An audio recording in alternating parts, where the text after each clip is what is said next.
Di sini sudah diketahui nih harga molaritasnya. Sekarang apa hubungan molaritas alfa yang belum dipakai dengan Kb? Kira-kira rumus yang mana ya? Yang 3. Oke, rumus yang ketiga. Di sana alfa sama dengan akar Ka per M ya. Kita masukin, oh di sini alfanya jadi 10 pangkat negatif 2. KB bukan, Bu? Oh iya, ini salah pulpen, KB ya. Thank you. Di sini berarti akar KB-nya ditanyakan, M-nya tadi jadi 0,5 berarti 5, 10 pangkat negatif 1 ya. Karena ada akar, kita kuadratkan setiap ruas. Berarti jadi 10 pangkat negatif 4 KB per 5 kali 10 pangkat negatif 1. Berarti harga KB ini jadi pindah ruas ke atas ya. 5 kali 10 pangkat negatif 5 ya. Berarti KB-nya hasilnya segini. Jawabannya berarti adalah poin D ya. Mangga dihitung lagi, kalau Ibu ada salah, mangga dikoreksi ya.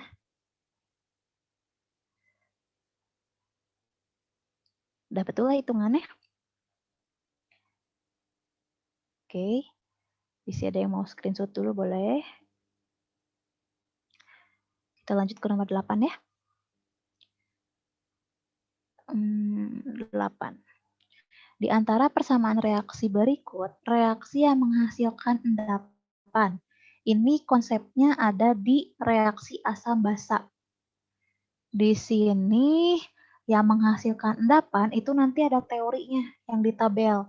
Di tabel ini sudah teori, nanti kita tinggal bandingkan. Biasanya yang endapan itu adalah hasil garam. Jadi kalau untuk yang nomor A, yang dicek adalah hasilnya. Di sini MgCl2, hasil garamnya ya. Hasil garam, hasil asam, atau hasil basanya. Karena kalau H2, di sini kan udah jelas dia gas ya. Nggak mungkin kan mengendap. Nah, sekarang coba kita cek nih. Di MgCl2, coba kita lihat ke tabel. Kira-kira akan menghasilkan endapan atau enggak ya kalau garam klorida? Ada garam klorida poin berapa nih? Kita punya garam klorida, oh di nomor 4 nih. Garam klorida katanya semua mudah larut. Kecuali jika klorida tersebut bergabung dengan Ag, dengan Pb, atau dengan Hg. Kalau dia dengan Mg, berarti kira-kira kloridanya di sini larut ya. Karena Ag, Pb, Hg adalah kecualinya dari mudah larut. Paham untuk yang nomor A? Bisa? Kalau belum paham, kita coba lagi ke yang B ya. Di sini CuSO4 direaksikan dengan CaOH 2 kali. Di sana hasilnya siapa? Hasilnya ada CuOH 2 kali dengan CaSO4. Dia yang OH-nya berarti basa, yang CaSO4 berarti garam ya. Kita cek nih, yang ada OH berarti basa. Basa di poin nomor 2. Katanya basa itu berarti sukar larut. Kecuali jika basa atau OH-nya bergabung dengan basa alkali. Kalau alkali masih ingat nggak golongan berapa? Golongan 1A. Apa aja sih golongan 1A? Lina, Kawi, Robi, CS, frustasi. Itu ya. Jadi kalau nanti ada bergabung dengan Li, Na, K, Rb, CS, Fr, berarti kecuali dari siapa? Kecuali dari sukar larut. Oh, berarti artinya mudah larut ya. Untuk yang basa alkali, CaOH, SROH dengan BaOH. Karena di sini Cu, berarti kira-kira yang mana nih? Mudah larut atau sukar larut? Kalau CuOH 2 kali. Sukar larut. Oke, sukar larut. Berarti di sini untuk yang OH-nya sukar, untuk yang CaSO4. SO4 tuh berarti sulfat. Coba cari garam sulfat di poin nomor 5. Katanya mudah larut, kecuali jika dengan Pb, Sr, Ba, dan Ag. Berarti karena bergabung dengan Ca, otomatis jadi mudah larut ya. Berarti di sini yang kemungkinan sukar larutnya adalah di CuOH 2 kali, karena dia pasti akan mengendap ya kalau yang namanya sukar larut. Di sini berarti kemungkinan jawabannya ada di B, tapi kita cek dulu, takutnya ada 2 jawaban ya. Kemungkinan di B dulu ya sekarang. Ke nomor C dulu sekarang. NaCl. NaCl berarti garam yang mengandung klorida.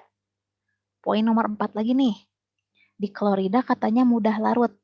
Berarti di sini mah larut ya, tidak ada yang sukar larut. FeS ditambah 2HCl menjadi FeCl2. Mengandung klorida lagi di situ. Klorida katanya mudah larut juga, berarti di sini larut ya. Terus di sini CaCO3 yang poin E, hasilnya CaCl2. Garam klorida lagi nih. Garam klorida ternyata larut juga ya. Berarti untuk poin nomor 8, jawaban yang tepat adalah poin B. Karena di sana ada CuOH yang menurut tabel katanya dia sukar larut. Jadi Ibu nah, kalau yang H2O sama H2S itu enggak atau gas? di sini dia bentuknya jadi gas. Padahal di sini sebenarnya ada kecuali ya.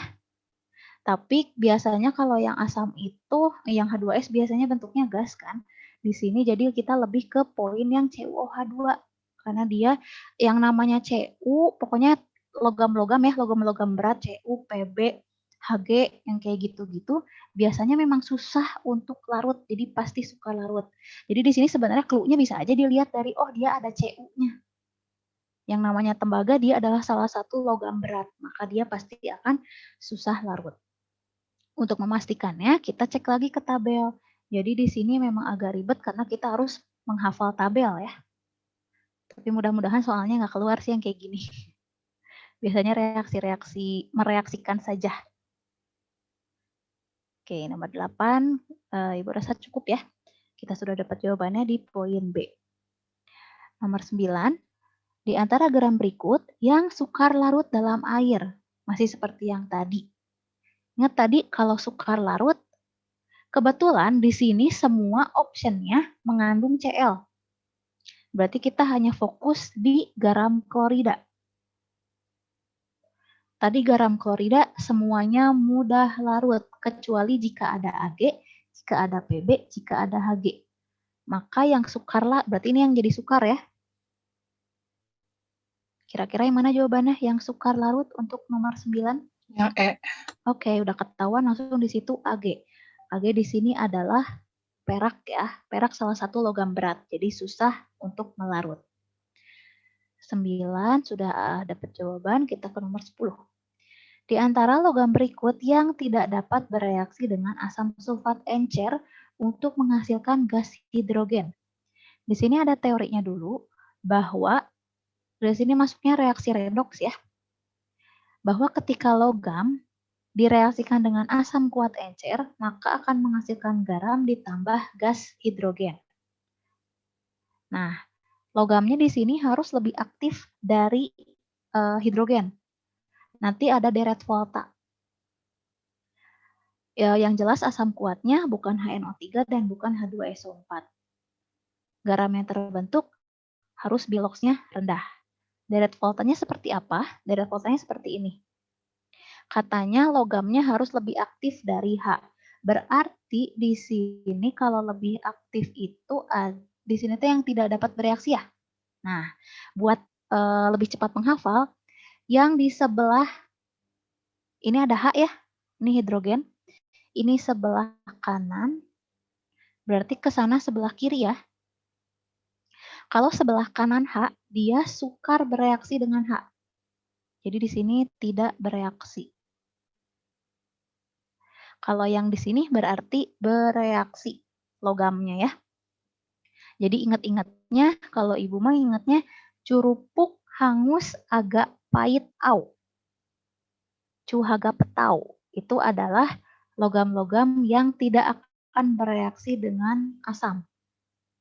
Maka di sini sudah ketahuan nih, kalau dari soalnya katanya pertanyaannya yang tidak dapat bereaksi dengan asam sulfat. Berarti udah ketahuan ya. Yang mana? Berarti yang E ya. Karena di sini ada salah satu dari Chuhaga Petau. Karena Mg, Zn, Al, dan Fe, nih Mg mana nih Mg, Zn, Al, dengan Fe berada di sebelah kiri dari hidrogen, maka dapat bereaksi. Jadi kalau Ibu ambil salah satu contohnya, misalnya di sini kita logamnya ada Mg ya. Kalau direaksikan dengan asam sulfatnya berarti H2SO4. Nanti kan hasilnya katanya garam.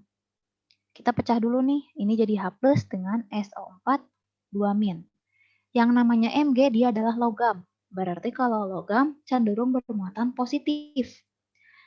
Maka garam yang dibentuk adalah kita tukar pasangan positif dan negatifnya. Berarti jadi MgSO4 ditambah sisanya adalah yang belum ada hasilnya H2 gitu. Ini artinya dapat bereaksi. Beda kalau kita punya Cu. Kalau direaksikan dengan H2SO4, karena Cu berada di sebelah kanan dari atom hidrogen, pada delta volta ya, maka di sini dia tidak akan bereaksi. Jadi di sini tidak ada reaksi. Gitu. Maka sudah dapat ya jawabannya adalah poin E dilihat dari deret volta. Nomor 10 sudah, kita ke nomor 11. Nomor 11 soalnya 12 mili larutan KOH 0,2 molar dapat dinetralkan oleh larutan HCl 0,12 molar sebanyak berapa mili? Kata kuncinya dinetralkan. Berarti kira-kira kita udah masuk bab apa ya? KOH di sini basa, HCl di sini ada asam. Berarti ada basa dinetralkan oleh asam. Berarti untuk soal nomor 11 kita sudah masuk ke titrasi. Di mana rumus titrasi adalah MaVAA MbVBB. Di sini kita tinggal masukkan. Yang ditanya tadi adalah berapa mili HCl-nya ya? Berarti yang ditanya VA. MA berarti dari HCl sebanyak 0,12. VA ditanyakan, A adalah valensi dari H+ di HCl. Jumlahnya 1 ya, cuman ada 1 H+. Mb berarti molaritas basanya 0,2. Volume basanya ada 12 mili. OH-nya sebanyak 1. Berarti mencari VA-nya adalah 0,2 dikali 12 dikali 1 per 0,12 kali 1. Oke, kita hitung dulu. Jadi 20 ya? Coba tolong dihitung lagi, takutnya Ibu salah hitung. Benar nggak VA-nya 20?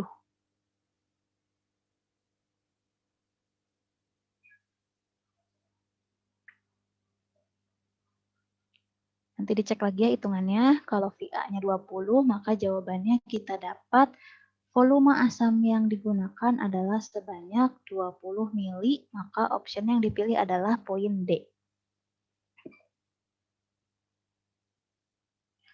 Nomor 11 bisa ya tentang titrasi. Nomor 12, jika 1,71 gram basa LOH2 kali dapat dinetralkan oleh 100 mili HCl 0,2 molar air sudah diketahui, maka berapa massa atom relatif dari L? Berarti pertanyaannya adalah massa atom relatif hanya atom L ya, berarti yang ditanya AR L saja. Ada kata kunci lagi, dinetralkan. Di sini ada basa, di sini ada HCl, dia asam. Berarti sama kayak yang tadi ya. Basa dinetralkan oleh asam, maka kita masih pakai konsep titrasi. Titrasi tadi rumusnya sudah tahu, MaVAA sama dengan MbVBB. Ini harusnya B-nya kecil ya. Terus hubungannya lagi karena di sana ada gram, ada volume, berarti nanti ada hubungan dengan rumus molaritas yang gram per mr dikali 1000 per mili. Di sini kita cari dulu hubungannya dengan titrasi ya. Sebelum kita masuk ke rumus yang kedua. Kita pakai dulu rumus yang pertama. MA VAA MB VBB. Kita cek dulu di sini. Tulis dulu MB VBB. Di situ kan yang ditanya adalah ARL ya. L itu ada dari basa. Berarti di sini nanti kita ada hubungannya ke MR. Oke, MA dari soal MA sudah diketahui 0,2. VA atau volume asam adalah sebanyak 100. A-nya adalah valensi dari HCl, asamnya ada 1. Nah, kalau tadi kalian ingat lagi kan tadi sempat ya kita nulis ada rumus M sama dengan N per V atau mol per volume ya. Sekarang kalau misalnya ada rumus kayak gini, kalau ibu nanyainnya mol, berarti jadi M kali V. Betul ya? Sekarang ibu pengen merubah M dengan V, maka dia jadi mol. Ya kan? Dikalikan B. Di mana B-nya tadi valensi dari basa LOH. Valensinya di situ OH-nya ada 2 buah. Berarti di sini yang kita cari mol dari basa. Berarti 0,2 dikali 100 dikali 1 per 2. Ini coret, jadi 20 bagi 2 berarti 10 ya. 10 milimol. Kenapa jadi milimol? Karena di sini yang kita pakai adalah 100 mili, masih mili. Berarti di sini sebenarnya bukan mol, tapi milimol. Udah dapat nih milimol basanya. Sekarang kita cari, masih ingat rumus ini ya? Mol sama dengan gram per mr. Kalau kita mau cari mr berarti gram per mol. Kita cari dulu nih. Gramnya sudah ada 1,71, molnya sebanyak 10 milimol. Kalau kita jadiin ke mol dibagi 1000, berarti jadi 0,001 ya. Coba tolong bantu ibu, jadi berapa ya hasilnya ya? 1,71 per 10 pangkat min 3. Min 3 min 2 ya? 10 bagi 1000. Itu Ini jadi 0,01 ya? Kelebihan 0 ya?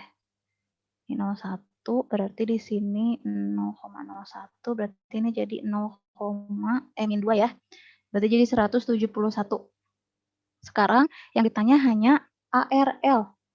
Berarti MrLOH 2 kali. Kalau kita cari rumusnya, ARL ditambah 2ARH ditambah 2ARO. MR totalnya 171, ARL-nya dicari, H-nya adalah 1, ARO-nya adalah 16. Berarti 171 sama dengan ARL tambah 2 ditambah 32. Berarti ARL 171 dikurang 34 ya? Berapa nih? Terakhirnya 137 ya? Itu untuk ARL. 137 berarti jawabannya adalah C. Ibu kalau titrasi itu bebas berarti ya? Mau kayak asam lemah basa lemah atau asam kuat basa kuat Ya, bebas sih. yang penting basa sama asam. Gitu. Jadi masih belum terpatok ya kuat atau lemahnya. 12 sudah kita dengan titrasi, kita ke nomor 13. Bila 200 ml larutan asam sulfat 0,1 molar tepat dapat menetralkan 100 ml larutan barium hidroksida, maka massa barium hidroksida yang terlarut dalam larutan tersebut adalah berapa gram? Kayak tadi berarti ya, di sini ada asam dan ada basa, tepat dapat menetralkan. Berarti pasti masih titrasi ya. Masih titrasi di sini Ini salah terus, harusnya B kecil. Berarti di sini masih ada hubungan gram per mr kali 1000 per mili karena yang ditanyakan adalah berapa gram dari basa. Berarti mirip kayak tadi nih ngerjainnya. Kita masukin dulu MB, VB, B. Di sini kita jadikan mol lagi ya. Berarti MA, VAA sama dengan apa? Tadi T, ini T, NB kali B. Atau di sini bisa juga tadi T gram sama dengan mol dikali MR ya. Nah, sekarang di sini molaritas asamnya adalah 0,1, volume asamnya adalah 200, valensi asam sulfat berarti H-nya ada 2 ya. NB dikalikan barium hidroksida rumusnya apa ya?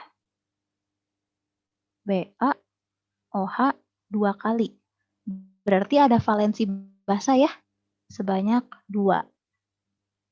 Bisa kita coret, berarti di sini NB-nya adalah 0,1 dikali 200, berarti 20 milimol. Kalau kita jadikan ke mol, berarti dibagi 1000, 0,02 ya. Kita masuk ke rumus ini. Gram berarti mol dikalikan MR. Molnya 0,02. MR-nya kita hitung dulu ya. MR punya BaOH2. Berarti BA-nya 137, oksigennya 16 ya dikali 2, berarti jadi 32. H-nya 1 dikali 2. Oh, ini balik lagi yang tadi ya. 171.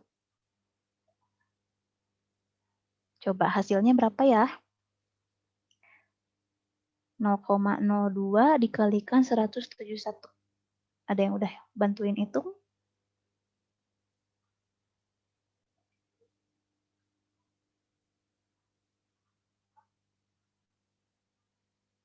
3,42. 3,42 gram. Berarti jawabannya adalah yang poin B. Itu nomor 13. Sekarang nomor 14, berapa mili larutan CH3COH 0,1 molar harus ditambahkan ke dalam 200 mili larutan CH3CONA 0,1 molar untuk membuat larutan dengan pH 5. Diketahui harga Ka 10 pangkat negatif 5. Ini kita udah maju ke bab lain. Di sini kita punya aslem atau asam lemah, CH3CONA adalah garam. Garam konjugasi dari CH3COOH. Ada asam lemah, ada garam konjugasi. Berarti kira-kira ini bab apa ya? Berarti kita sekarang masuk ke penyangga. Di mana Ibu ingatkan kembali bahwa komponen penyangga atau larutan buffer adalah, ada 2 ya, bisa asam lemah dengan basa konjugasinya, atau bisa basa lemah dengan asam konjugasinya. Di mana konjugasinya nanti akan berbentuk garam. Ini rumusnya untuk mencari H+ dari penyangga asam. Nah, di sini berarti kita tinggal yang ditanya teh berapa mili larutan. Oh, oke. Kita masuk ke rumus yang H+-nya dulu ya. Ka kali milimol asam lemah. Oh, berarti di sini milimolnya asam lemahnya adalah CH3COOH per milimol basa konjugasi. Konjugasinya berarti hanya CH3COO-nya saja. Kan harus berbeda satu atom H ya. Jadi di sini sama Ibu dipecah. Jadi CH3COO min dengan Na+. Katanya pH-nya 5. Berarti kalau pH-nya 5, otomatis H+-nya adalah 10 pangkat negatif 5 ya. Ka-nya juga 10 pangkat negatif 5. Nah, kita kembalikan lagi ke rumus ini. N per V. Nah, di sini kan milimol ya. Kalau N berarti M kali V. Berarti di sini boleh kan kalau Ibu tulis sebagai M kali V per, ini punya asam ya, M, ini asam ya, A. Di sini yang di bawah adalah karena kita di sini punyanya garam, berarti Mg dikali Vg. Jadi sama Ibu dikonversikan milimol dirubah jadi rumus M kali V. Jadi Ibu konversikan ke sini ya. Coba kita masukin lagi. Berarti 10 pangkat negatif 5 sama dengan 10 pangkat negatif 5. MA-nya udah ada nih 0,1. VA-nya ditanya ya. Per Mg molaritas garam 0,1. V garam, volume garam adalah 200. Berarti ini dicoret, ini dicoret. Kepencet. Berarti di sini VA sama dengan 200 mili ya.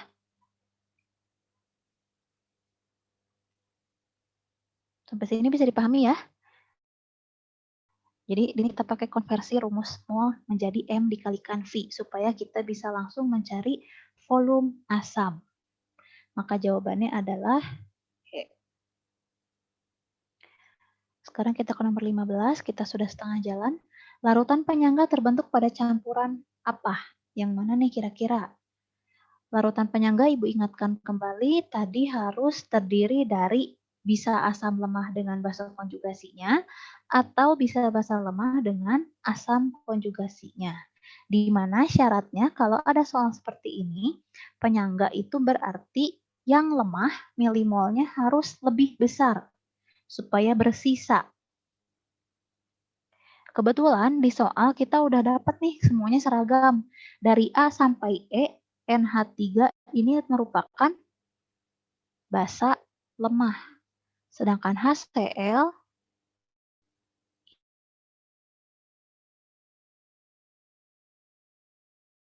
ini adalah menjadi penyangga yang lemah harus lebih besar milimolnya.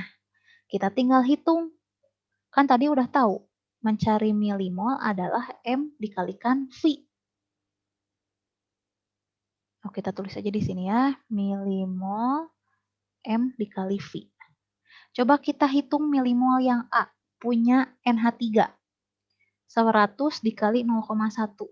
Berarti kita punya 10 lawan 50 dikali 0,2. 10 lawan 10 berarti sama. Kalau sama berarti bukan penyangga ya. Yang B, 100 dikali 0,1. Berarti untuk NH3-nya 10 milimol.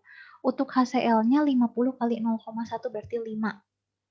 Apakah yang lemahnya lebih besar milimolnya dibandingkan yang kuat? Betul ya? Karena NH3-nya lebih besar. Kita cek lagi takutnya ada double jawaban. Untuk nomor C, 50 dikali 0,1 berarti jadi 5 ya? Untuk HCl-nya 50 kali 0,2 jadi 10. Yang lemah lebih kecil, nggak mungkin. Yang D, 50 kali 0,2 berarti 10. Yang HCl-nya 10 juga ya? Sama nggak mungkin karena nggak boleh sama. 50 mili 0,2 berarti jadi 10. HCl-nya juga jadi 10. Maka sudah kita analisis semuanya jawabannya ternyata memang hanya satu, yang poin B saja. Di mana di situ hasil milimol NH3 sebagai basa lemah lebih banyak daripada milimol asam kuat HCl. Sehingga bisa membentuk larutan penyangga. Bisa ya, nomor 15 ya. Nomor 16, untuk membuat larutan dengan pH 9. Maka ke dalam 40 ml larutan NH3 0,5 molar dengan harga Kb 10 pangkat negatif 5 harus ditambahkan larutan HCl sebanyak 0,2 molar berapa mili. Berarti nomor 16 ini kita masih penyangga ya. Nah, kenapa tahu penyangga? Coba kita cek dulu di sini kita punya NH3 dan HCl. NH3 adalah basa, HCl adalah asam kuat ya. Ini rumusnya dulu. Kita masukin dulu, kita bikin reaksi bahwa NH3 ditambahkan HCl akan membentuk NH4Cl. Di situ katanya NH3-nya sebanyak 40 mili, 0,5 molar. HCl-nya, ditanya ya volumenya ya. Molarnya 0,2. Nah, di sini yang ditanyakan adalah V dari asam. Udah ada pH nih. Kalau pH-nya 9, kan kalau pH 9 lebih dari 7 ya. Kalau lebih dari 7 berarti sifatnya adalah basa. Kalau basa pasti OH- kan awalnya ya. Berarti kita rubah dulu jadi POH. Berarti 14 dikurang 9. Berarti POH-nya adalah 5, maka kita bisa tentukan OH- sebanyak 10 pangkat negatif 5. Karena ini penyangga, berarti tadi syaratnya penyangga apa ya? Bahwa milimol yang lemah, ini lemah, yang HCl kuat ya, milimol lemah harus bersisa. Berarti kita harus bikin dulu nih MRS. Kalau kita kalikan, berarti di sini jadi 20 milimol ya. Sedangkan ini jadi 0,2 V kalau kita hitung. Milimol. Tadi syaratnya yang lemah harus bersisa. Berarti yang kuat harus habis. Supaya habis, maka untuk HCl harus 0,2 V kan? Sekarang kita cek dulu reaksinya apakah sudah setara. N-nya 1, H-nya totalnya 4, Cl-nya 1. Berarti di sini dia sudah setara. Karena sudah setara, berarti di sini koefisiennya 1, di NH3 juga koefisiennya 1 ya. Berarti kalau koefisiennya sama, di sini jadi 0,2 V juga. Berarti di sini jadi 20 dikali 0,2 V. Sedangkan untuk yang NH4Cl-nya, tinggal tulis ulang 0,2 V. V di sini adalah volume asam ya. Nah, kita masuk nih ke rumus untuk OH- dari penyangga. Karena rumusnya OH- sama dengan Kb dikali milimol basa lemahnya NH3 per milimol asam konjugasinya berarti NH4+. OH-nya udah kita tentukan, dapat 10 pangkat negatif 5. Kb-nya di soal juga sudah ada, 10 pangkat negatif 5. Milimol NH3 dari sini ya, 20 dikurang 0,2 V per milimol NH3-nya, NH4-nya dari NH4Cl. 0,2 V. Berarti ini kita coret. Jadi 0,2 V sama dengan 20 dikurang 0,2 V. Berarti 0,2 V ini pindah ruas ya. Ditambah 0,2 V lagi menjadi 20. 0,4 V sama dengan 20. Berarti V adalah 20 per 0,4. Berapa ya? Sama dengan 50 ya. Ini adalah V asam. Maka V asamnya 50 mili, jawabannya adalah E.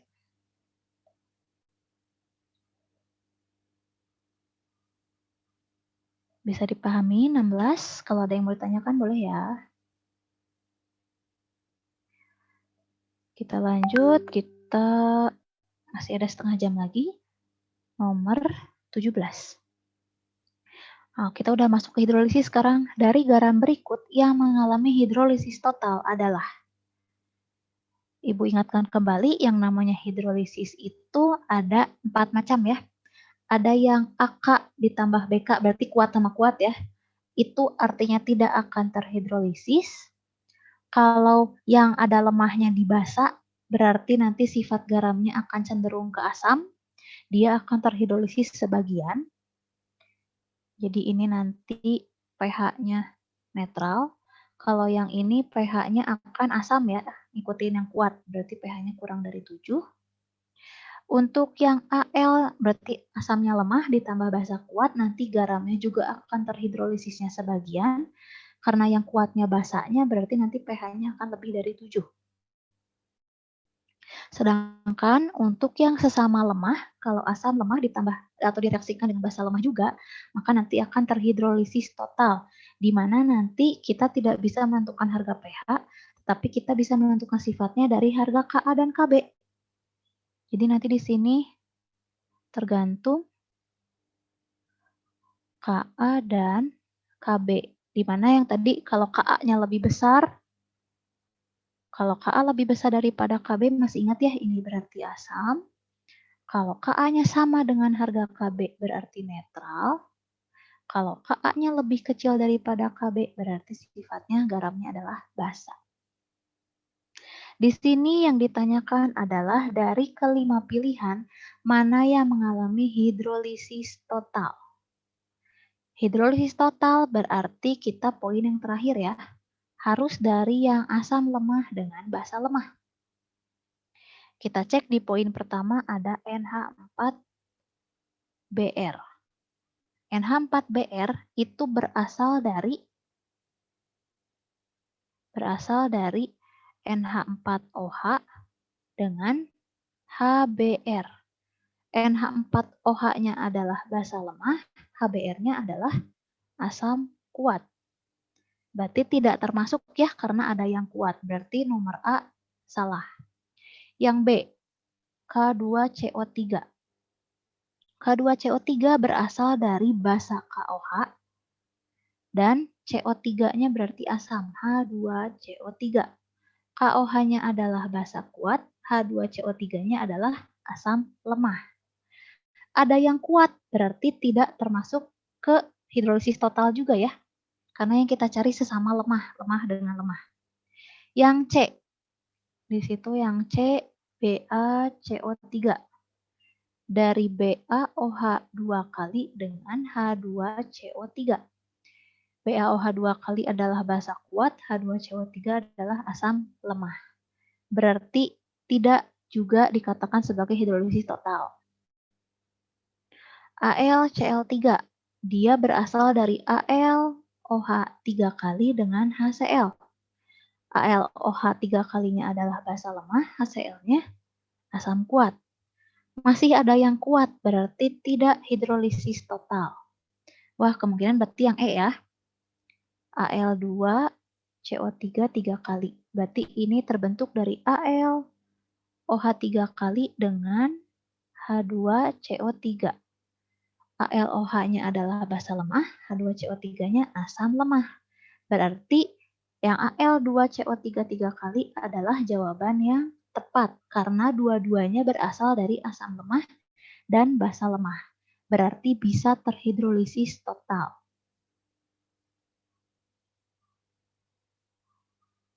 Nomor 17, kenapa? Ibu mau nanya, kalau Ya. itu kan yang hidrolisis total tergantung Ka dan Kb. Terus cara nyarinya gimana? KAKB-nya nanti kan diketahui di soal. Kan yang namanya tetapan kesetimbangan. Yang namanya tetapan pasti sudah ada di datanya. Jadi nanti di soalnya misalnya sudah ada misalnya KA ini udah ada harga KA-nya nih. KA-nya sekian. Yang ini udah ada harga KB-nya sekian. Nanti dia pasti udah ada di soal ya. Jadi nanti tinggal mencari sifatnya dilihat dari harga KA dan KB yang dikasih di soal. Oke, Bu. Gitu. Kita lanjut ke nomor 18. Ini hitungan hidrolisis sebanyak 10,7 gram NH4Cl. Ini adalah garam. Dilarutkan dalam air hingga volumenya 2 liter. Berapa pH yang akan dibentuk? Di sini garam NH4Cl. Ingat tadi kalau hidrolisis sifatnya dilihat dari yang lemah atau dilihat dari yang kuat? Yang kuat. Oke, yang kuatnya siapa di sini kira-kira NH4 atau Cl? Cl. Yang Cl ya. Karena yang kuatnya Cl berarti sifatnya pasti asam. Berarti kita mencarinya pakai, di sini biasanya ada ininya dulu. Hidrolisis, nah rumusnya ini ya, Kw per Kb dikalikan kation garam. Tinggal mencari pH-nya nanti min log H+. Kita hitung H+-nya dulu, berarti akar KW sudah ada tetapan ya. KW itu itu ingat 10 pangkat negatif 14. Per KB-nya di situ diketahui 10 pangkat negatif 5. Berapa konsentrasi garam? Di sini konsentrasi garam kita belum tahu ya. Konsentrasi itu adalah molaritas. Di sini ada gram, ada mr, ada liter. Berarti kita nanti bisa pakai rumus gram per mr kali 1000 per mili untuk mencari molaritas. Gramnya adalah 10,7, mr-nya sudah ada 53,5, dikalikan 1000 per mili, berarti 2 liter jadi 2000 ya. Oke, kita coba cari, kita hitung. 10,7 dibagi 53,5 dikalikan 2. 0,1 bukan? Coba dihitung lagi ya.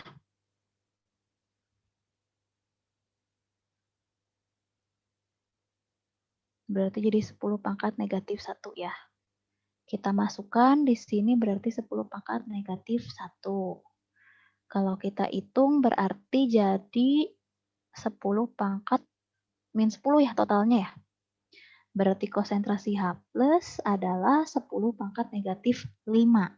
Ini baru konsentrasi H plus, berarti untuk pH-nya adalah min log dari 10 pangkat negatif 5. Berarti harganya adalah 5.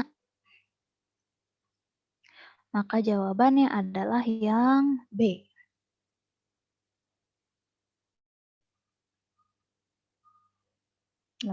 Sudah, kita ke 19.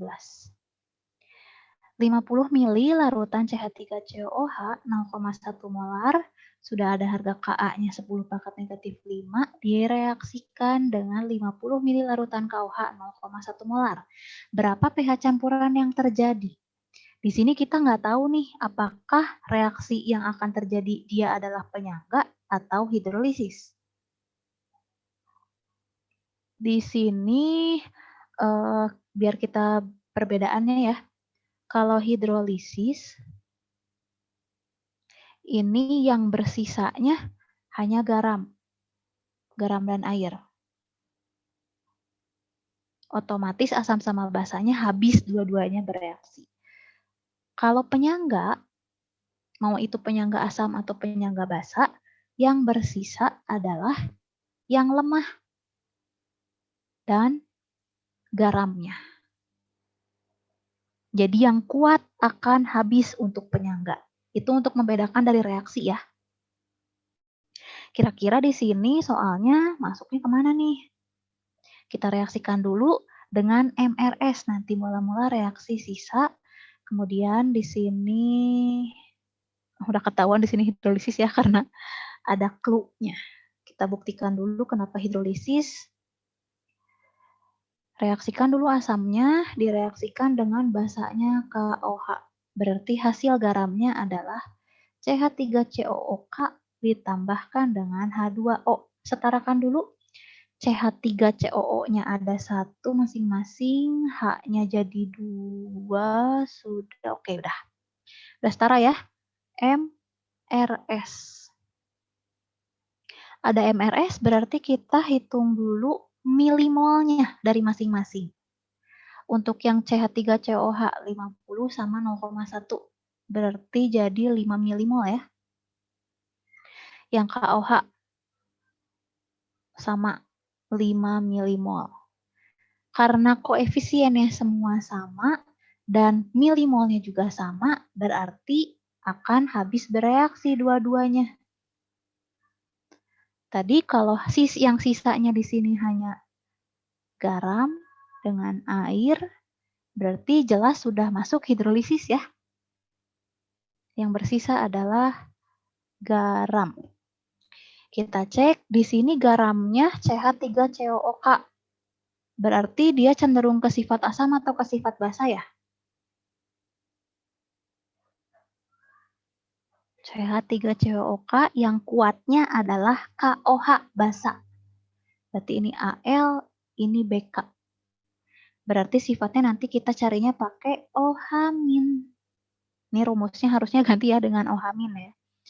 Berarti di sini KW per, kalau di situnya OH- berarti ini lawannya Ka. Dikali konsentrasi anion garam. Kita masukin, di situ Kw-nya berarti 10 pangkat negatif 14, Ka-nya 10 pangkat negatif 5, anion garamnya, ingat ini konsentrasi, berarti molaritas adalah N per V. Karena garam ini terbentuk dari, kan ini garam campuran ya, campuran dari asam dengan basa, otomatis di sini volumenya adalah volume total. Berarti di sini 5 milimol per, tadi volume totalnya dari CH3COH dengan KOH, jadi 100 mili. Maka hasilnya, kepencet terus. Di sini hasilnya jadi 10 pangkat negatif 9 dikalikan 10 pangkat negatif 2 ya. Jadi 5, 10, min 11. Supaya akar kita jadikan genap ya pangkatnya, jadi 50 dikali 10 pangkat negatif 12. Akar 50 teh, kalau nggak salah 7,07 ya. Berarti sekitar 7, 10 min 6. Nanti cek lagi ya. Ini adalah konsentrasi OH-. Berarti untuk mencari pOH-nya adalah 6 min log 7. Sedangkan pH-nya adalah 8 plus log 7. Jadi jawabannya yang 8 plus log 7.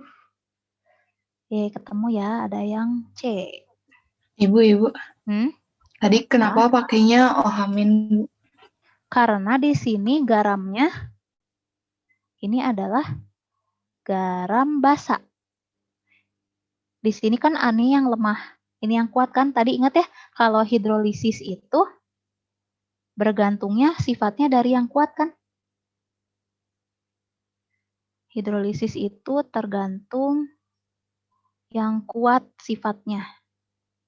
Karena di sini yang kuatnya adalah KOH, berarti sifatnya basa garamnya. Maka kita pakai OH-. Karena basa. Gitu, Trisa.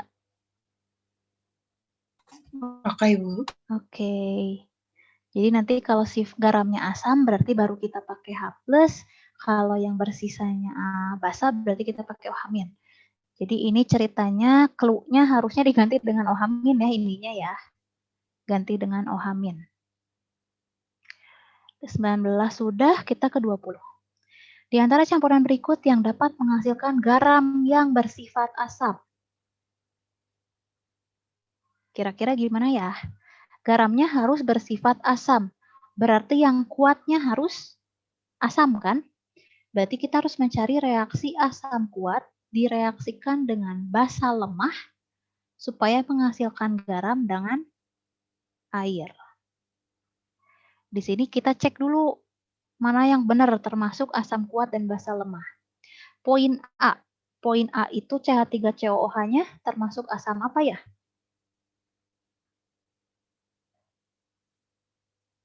CH3COOH masuknya asam lemah ya. Berarti di sini asamnya udah lemah, berarti nggak mungkin kita hitung yang A. Yang B, HF. HF termasuk asam lemah juga ya. Berarti di sini juga yang B tidak kita pakai. Yang C, HCl. HCl dia betul, dia adalah asam kuat. Yang D juga HCl asam kuat. Yang E, HCOOH. Ini adalah asam lemah ya. Berarti tidak bisa. Maka yang kita cek di sini hanya C dengan D, karena yang asamnya kuat hanya di C dan D. Kita cek lagi ke pinggir. Lawan HCl, apakah betul dia basa lemah? Coba yang C. Di sini kita punya AK dengan NaOH. NaOH adalah BK. Basa kuat ya? Nggak mungkin kan? Tidak sesuai dengan AK ditambah Bl yang kita pengen. Berarti yang C bukan yang kita cari. Berarti pasti jawabannya ada di D. Kita pastikan ya. HCl adalah asam kuat, NH4OH adalah basa lemah. Jadi di sini kita nggak usah hitung-hitungan, hanya mengidentifikasi aja mana yang asamnya kuat, mana yang basanya lemah, itu yang sesuai. Berarti jawabannya adalah D.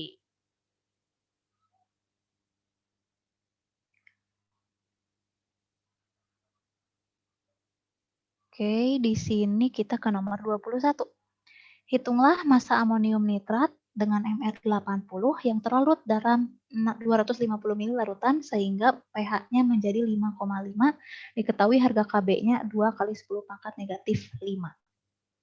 Di sini amonium nitrat adalah garam dengan rumus NH4NO3. Karena garam berarti hidrolisis. Di sini NH4NO3 yang kuatnya adalah nitratnya ya, asam ya. Berarti ini nanti sifatnya adalah asam. Berarti betul kita pakai H+, mencari pH-nya min log H+, mencari molaritasnya bisa pakai rumus gram per mr kali 1000 per mili. Terus di sini yang ditanya berapa massa amonium nitrat. Oke, kita masuk ke rumus H+-nya dulu ya. H+ sama dengan akar Kw per Kb kali konsentrasi kation garam. Berarti kalau jadi kation dari NH4NO3, kationnya hanya di NH4+ kan? pH H+, bisa nggak dari pH ini kita dapat H+? Bisa ya, dapat 10 pangkat negatif 5,5. Kita tulis di sini min 5,5. Akar Kw-nya 10 pangkat negatif 14, Kb-nya 2, 10 min 5. Konsentrasi NH4+. Berarti konsentrasi Tm ya. Tadi M bisa kita hitung pakai rumus ini. Garamnya berarti, biar nggak pusing gini aja lah di sini jadi NH4+ yang kita cari ya. Karena ada akar, berarti kita kuadratkan masing-masing.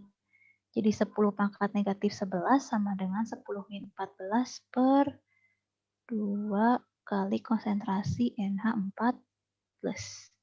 Berarti konsentrasi NH4+ adalah 10 pangkat negatif 11 dikalikan 2 10 pangkat negatif 5 per 10 pangkat negatif 14. Gitu, berarti hasilnya ada yang sudah bantuin ngitung? Jadi 2 kali 10 pangkat 2 ya?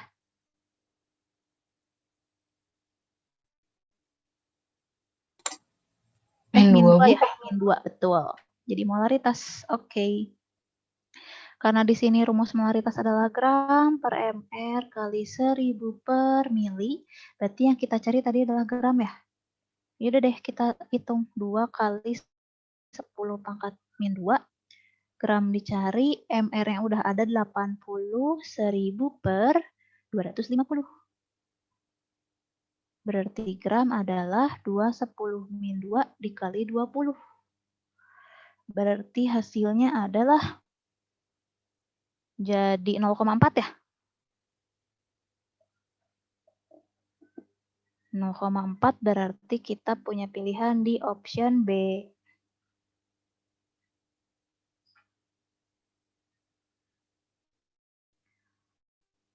Sekarang nomor 22. Kita udah pindah bab lagi, ini ke KSP. Larutan jenuh senyawa hidroksida logam L, yaitu bahasanya katanya LOH 3 kali, punya pH 9 plus log 3. Berapa harga KSP LOH3 pada suhu yang sama? Di situ kita masuk ke rumus, kan di situ ada pH ya. pH-nya lebih dari 7 berarti pasti akan datang dari pOH. Maka kita rubah dulu nanti jadi pOH. Terus Ibu ingatkan kembali yang namanya KSP itu ada hubungan dengan jumlah ion ya. Dimana kalau jumlah ion 2, 3, 4 nanti rumus KSP-nya akan berbeda-beda. Oh, di sini kita berarti cek dulu. Kita cari pOH dulu ya. Karena pH-nya 9 plus log 3. Berarti pOH-nya adalah 14 kurang 9, 5. Ininya jadi min log 3. Berarti konsentrasi OH-nya adalah 3 kali 10 pangkat negatif 5. Nah, kalau kita bikin reaksi, berarti jadi L3 plus ditambah 3 OH-. Kalau kita lambangkan ini dengan S, karena koefisiennya ini 1 berarti sama dengan S, sedangkan OH- jadi 3S. Maka untuk OH- yang kita dapat adalah sebanyak seharga 3S. Ya kan, dilihat dari sini. Berarti bisa kita cari berapa harga 1S. Berarti di sini harga 3S adalah 3 kali 10 pangkat negatif 5. Berarti harga 1S adalah 10 pangkat negatif 5. Gitu ya. Coba kita cek lagi, LOH 3 kali dia termasuk yang ionnya berapa? Ada 1 kation dengan 3 anion. Berarti totalnya ada 4. Berarti rumus KSP-nya untuk yang ionnya 4 adalah, pakai yang ini ya, 27S pangkat 4. Berarti kita tinggal masukin S-nya udah ada nih. 10 pangkat negatif 5 pangkatin 4. 27 dikali 10 pangkat min 20. Berarti jadi 2,7 10 min 19 ya. Berarti jawabannya ada di B. Untuk nomor 22 udah beres. Kita masuk ke 23 ya. 23 di sini masih tentang KSP. Jika kelarutan CaCO3 MR-nya sudah ada 100 pada volume 2 liter sebanyak 20 mg, berapa KSP CaCO3? Di sini kelarutan itu kan lambangnya S. Kalau KSP artinya hasil kali kelarutan. Karena di sini diketahuinya kelarutan saja, berarti lambangnya S bisa kita hitung pakai rumus molaritas, gram per mr kali 1000 per mililiter.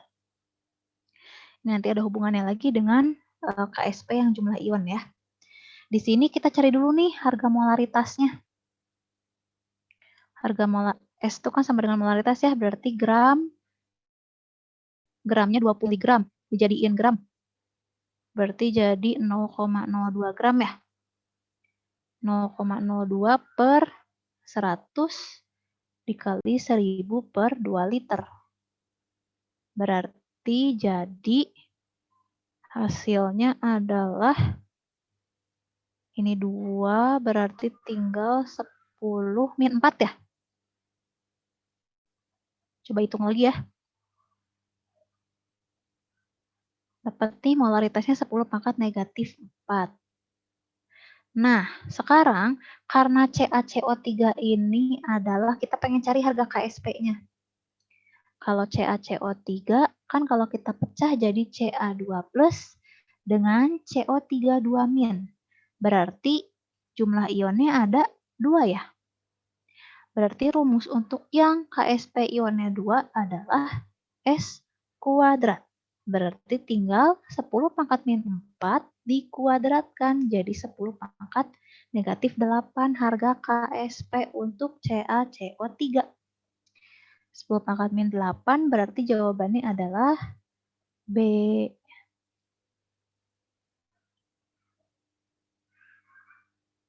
Ibu boleh nanya yang nomor Ya. tadi nggak? Ya, kenapa? Yang 22. Oh, 22. 22. Kenapa 22?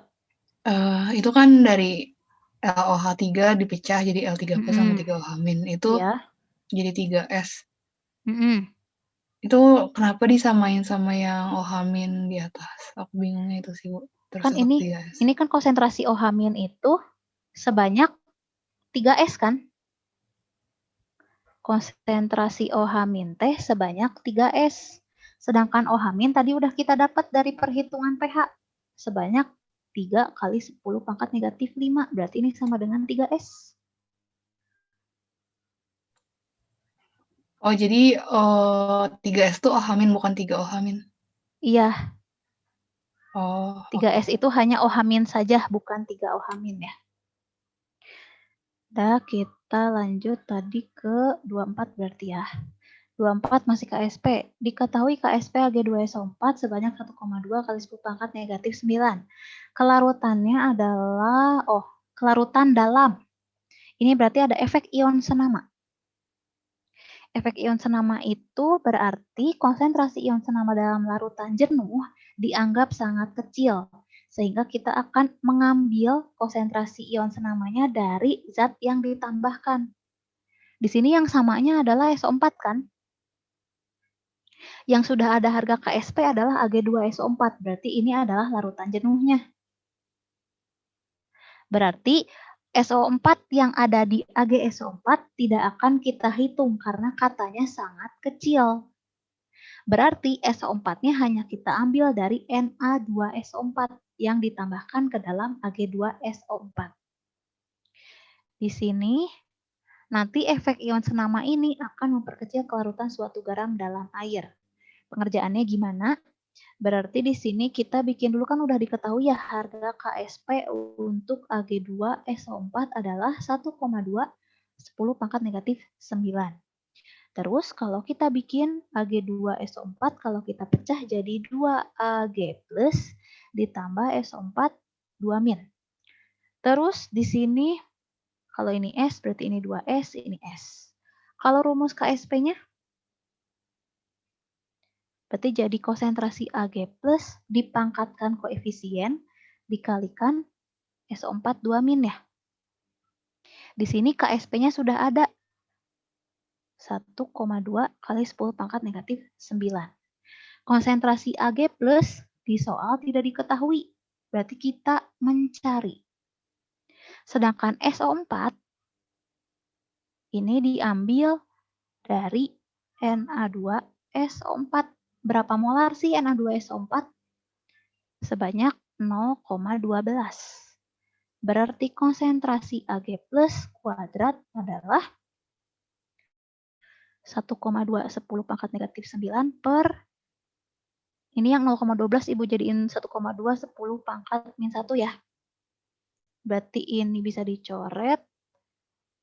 Konsentrasi Ag plus pangkat 2 jadi 10 pangkat min 8. Berarti untuk satu konsentrasi Ag plusnya 10 pangkat negatif 4 ya. Berarti jawabannya yang 10 pangkat min 4 berarti di C.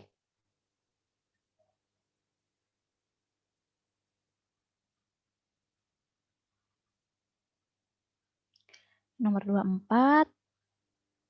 Nomor 25 kita masih tentang KSP. Hasil kali kelarutan PbSO4 pada suhu tertentu adalah 2 kali 10 pangkat min 8. Jika diketahui sekian mili, Di sini yang ditanya apakah terbentuk endapan dari hasil reaksi di atas atau tidak. Di sini kita cek dulu yang bereaksi siapa. Dari kata-kata soalnya di sini katanya 100 mili PbNO3 direaksikan dengan Na2SO4. Kita cari hasilnya berarti jadi PbSO4 ditambah NaNO3 ya. Kalau kita setarain jadi 2NaNO3.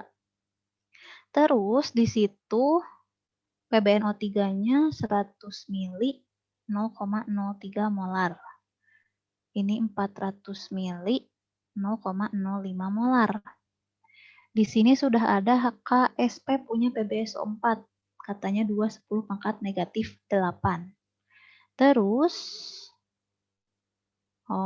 yang ditanya nanti apa pernyataan yang tepat. Ini ada hubungan dengan KIC. KIC adalah KSP yang kita hitung sendiri. Nanti kita bandingkan dengan KSP yang sudah tertuang di soal. Jika KC lebih kecil daripada KSP artinya belum larut atau masih belum terbentuk endapan. Kalau KIC sama dengan KSP artinya larutan tersebut tepat jenuh tapi belum ada endapan. Sedangkan kalau KIC yang kita hitung lebih besar daripada KSP artinya nanti larutannya akan membentuk endapan. Nah, di sini kita akan mencari si KIC-nya dulu ya.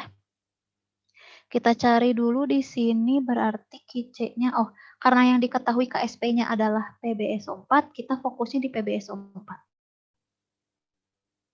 Kalau kita pecah berarti jadi Pb2 plus dengan SO4 2-. Berarti di sini rumus KSP untuk PbSO4 adalah Pb2 plus dikalikan SO4 2-. Nah, Pb didapat dari mana nih? Ini didapat dari PbNO3 2 kali, sedangkan SO4 didapat dari Na2SO4 ya. Nah, kita cek ke data PbNO3 yang ada Pb2 plusnya. Datanya yang ini. Yang namanya molaritas berarti N per V. Karena PbSO4 adalah hasil campuran. Dari sini ya. Campuran dari PbNO3 dengan Na2SO4 berarti di sini adalah Vitot. Kalau kita konversikan kembali, boleh nggak nanti Ibu tulis ini kayak gini? Kan N itu M kali V per Vitot. Nah, jadi nanti kita menghitung molaritasnya pakai rumus ini. Kita masukin ya, Pb 0,03. Molaritasnya dari sini ya. Dikalikan V-nya 100 per V total. Berarti per 500. Untuk SO4 0,05 dikalikan volumenya 400 per volume total 500. Kita hitung hasilnya ini T6 kali 10 pangkat negatif 3. Kalau yang ini 4 kali 10 pangkat negatif 2.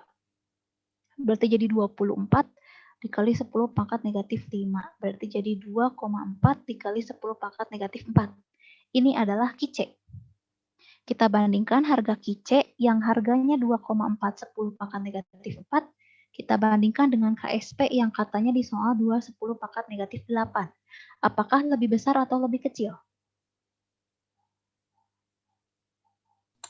Lebih besar. Lebih besar. Artinya larutan PbSO4 akan mengendap. Ada nggak poin yang tepat?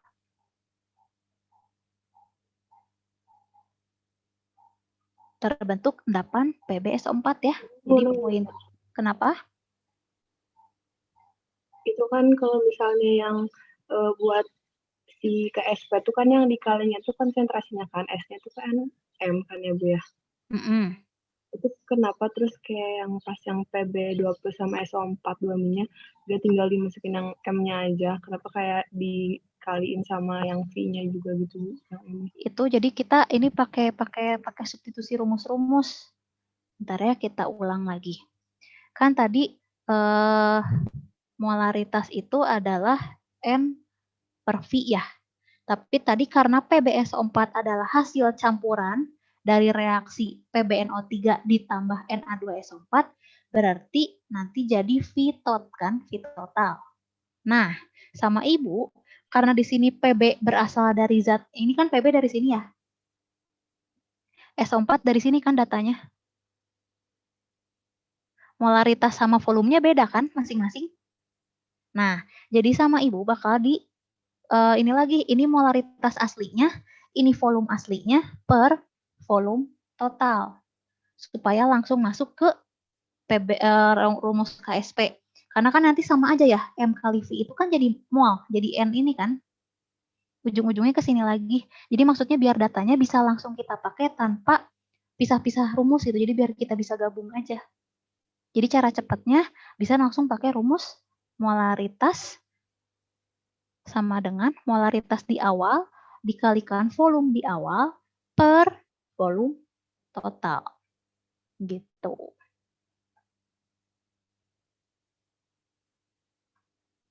Sebenarnya boleh aja nanti mau pisah-pisah, mau cari dulu molaritas Pb2+. Berarti kan N per V ya. Sorry. Molaritasnya T berarti, cari dulu mol. Sorry. Ini kalau kita pakai cara panjang. Karena untuk Pb2 plusnya kita cari mol, berarti M kali V. Di data di situ kan dari PbNO3 ada 0,03 dikalikan 100. Jadi 3 milimol ya. Nah, ini kan baru molnya aja. Sedangkan yang dibutuhkan di KSP adalah konsentrasi berupa M. Balik lagi ke N per V. Molnya kan dari sini 3 mol. Per V-nya adalah V total. Berarti 3 per V totalnya 500. Jadi kan tetap aja balik-balik lagi ya. 3 ini teh kan dapat dari ini ya. 0,03 dikali 100 berarti sama aja kan nulisnya ya.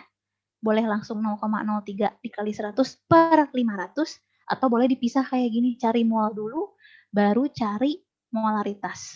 Di sini hasilnya tadi 6, 10 pangkat min 3. Nanti tinggal dicari lagi berapa konsentrasi dari SO4. Berapa mol dulu ya, sorry. Gitu. Bisa ya awal ya. Jadi yang Ibu terangin ini cara cepatnya. Karena kan nanti takutnya kalian waktunya terbatas ya. Tapi konsepnya sama aja. Pilih yang mana aja boleh. Oke, kita coba ke nomor 26 ya. Udah koloid. Mudah-mudahan kita keburu sampai beres. Koloid di sini katanya penghamburan berkas cahaya. Koloid masih ingat ya? Koloid adalah larutan bentuk larutan di antara larutan yang kita sudah tahu dengan suspensi. Jadi nanti partikelnya beda. Biasanya ciri-ciri koloid adalah keruh. Nah, si koloid ini dia punya sifat-sifat. Sifat-sifat koloid adalah sebagai berikut. Ada efek Tyndall, yaitu penghamburan cahaya. Ini adalah prinsipnya. Gerak Brown prinsipnya di gerak zigzag. Koagulasi prinsipnya di penggumpalan. Absorpsi berarti penyerapan. Elektroforesis berarti pergerakan pada medan listrik. Dialisis berarti menghilangkan ion-ion. Itu prinsip dari tiap sifat koloid ya. Karena yang ditanyanya hanya penghamburan berkas, berarti sudah tahu dong jawabannya adalah penghamburan cahaya. Berarti efek Tyndall. Nomor 26 hafalan ya. Koloid mah semua hafalan sih. Di sini emulsi merupakan sistem koloid yang fase terdispersi dan medium pendispersinya berturut-turut adalah. Ibu ingetin lagi ini tabelnya. Ada beberapa macam koloid. Ada yang dikatakan emulsi. Coba kita cari mana emulsi. Nah, ini ada emulsi. Ada 2 ya. Emulsi itu berarti fase terdispersinya adalah cair. Terdispersi itu berarti yang terlarut ya. Pendispersi itu berarti pelarutnya. Jadi nanti cara bacanya cair dalam padat. Cair dalam cair. Karena yang ditanyakan di sini hanya emulsi saja, berarti yang kita cari adalah yang di bawah ya. Itu berarti fase pendispersi dan terdispersinya adalah cair dan cair. Berarti option E. Sekarang nomor 28. Di antara larutan koloid berikut ini yang merupakan aerosol. Aerosol itu kita cari di sini ada bisa aerosol padat, bisa aerosol saja. Yang ditanyakannya hanya aerosol saja, berarti poin yang ini ya. Di situ katanya terdispersinya cair dalam gas. Berarti ada fase cair, terurai atau tersebar dalam fase gas. Contohnya kabut, awan, hairspray. Kalau dari soal, kira-kira option mana ya yang menjadi aerosol?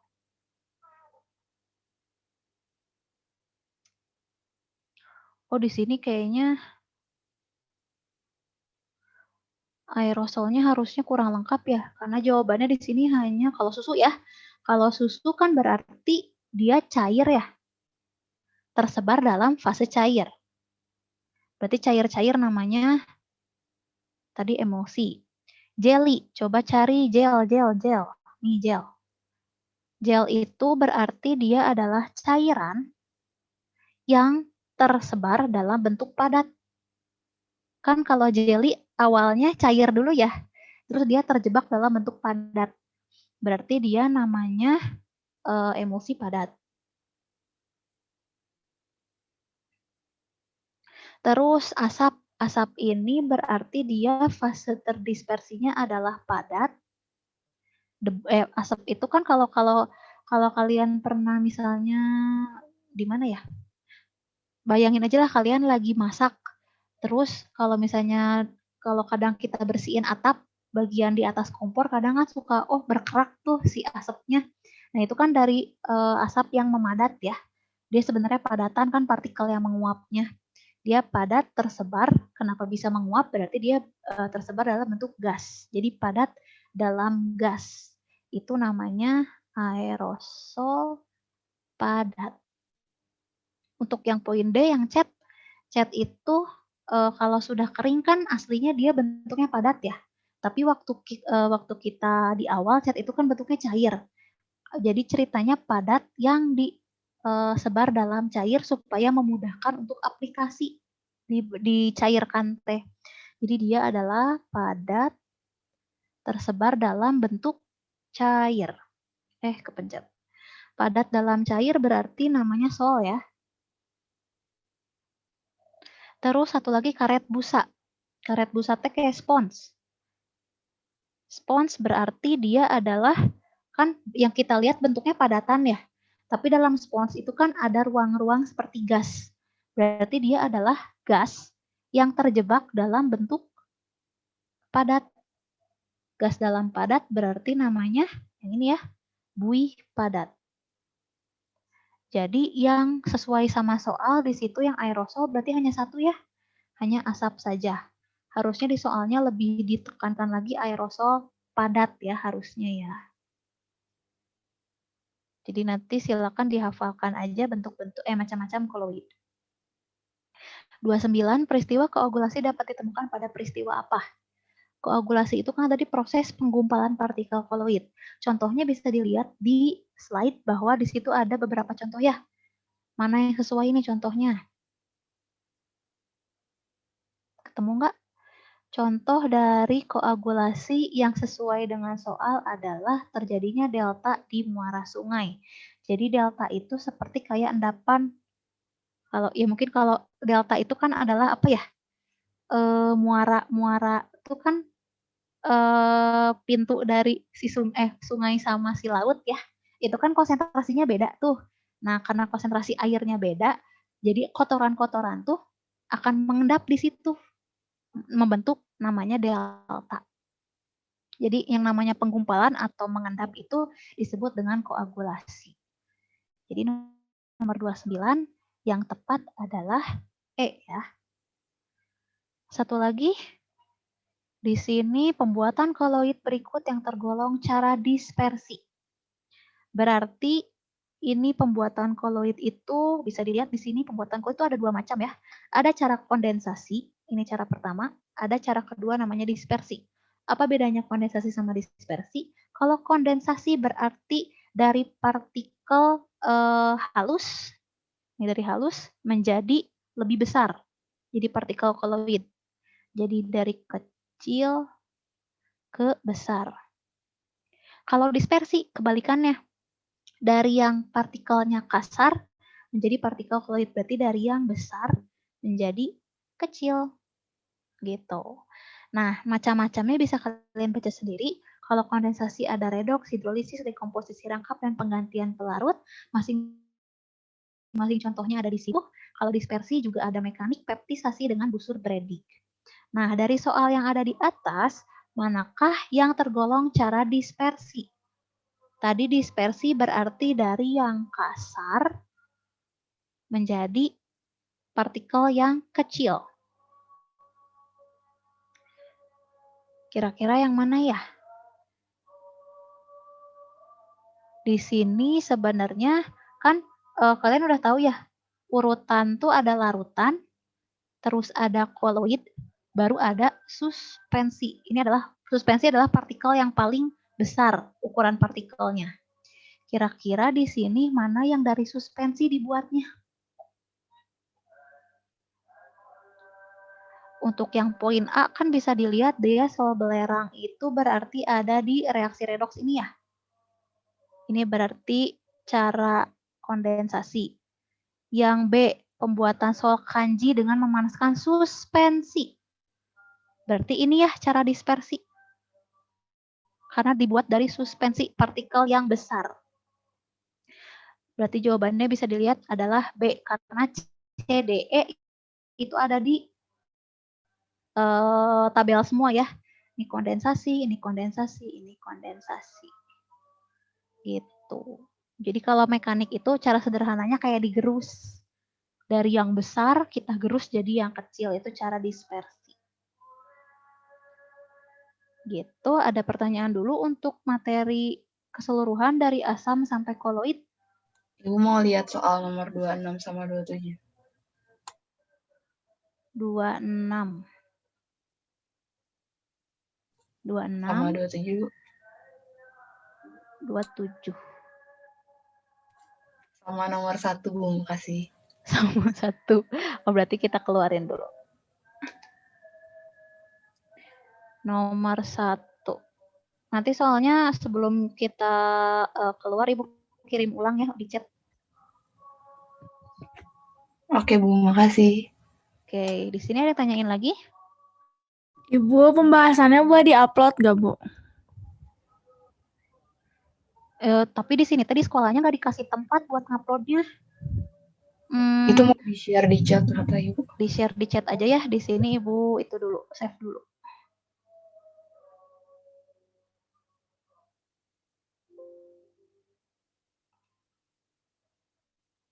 Ini Ibu stop share dulu sebentar ya.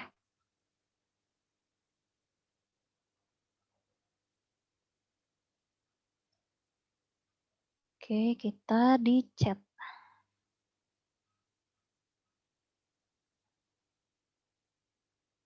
Sama ini.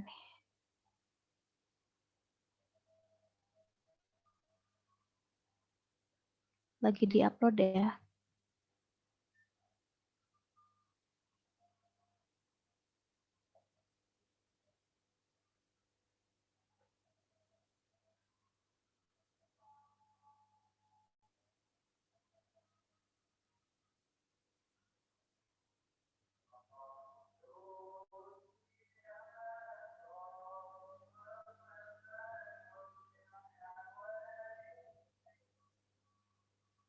Udah ada belum? Udah ada, Ibu. Oke. Itu yang atas apa ya, Bu?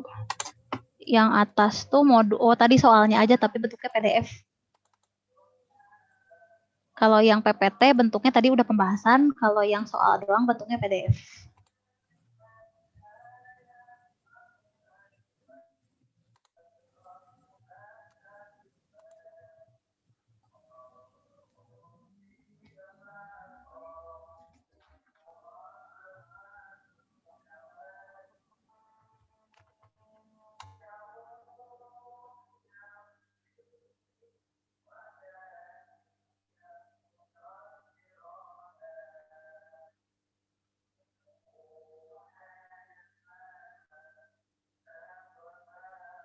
Bu, makasih ya, Bu. Iya, sama-sama. Semangat besok UAS-nya ya. Makasih Bu, banyak, makasih, Ibu. Semoga berhasil. Iya, sama-sama. Amin. Assalamualaikum. Waalaikumsalam. Ibu, ini aku masih nunggu soalnya loadingnya lama banget. Ya udah nungguin aja, nggak apa-apa. Baru ini ditutup breakout room-nya. Nanti coba minta ke teman, siapa tahu ada yang udah download. Kalau nggak keburu.